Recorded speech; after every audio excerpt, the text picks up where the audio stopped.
வாய்மொழியும் எந்தன் தாய்மொழியும் இன்று வசப்படவில்லையடி. வயிற்றுக்கும் தொண்டைக்கும் உருவமில்லாதொரு உருண்டையும் உருளுதடி.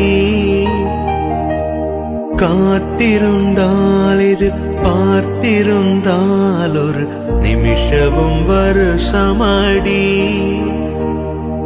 கண்கள் எல்லாம் என்னை பார்த்தது போல் ஒரு கலக்கமும் தோன்றுதடி.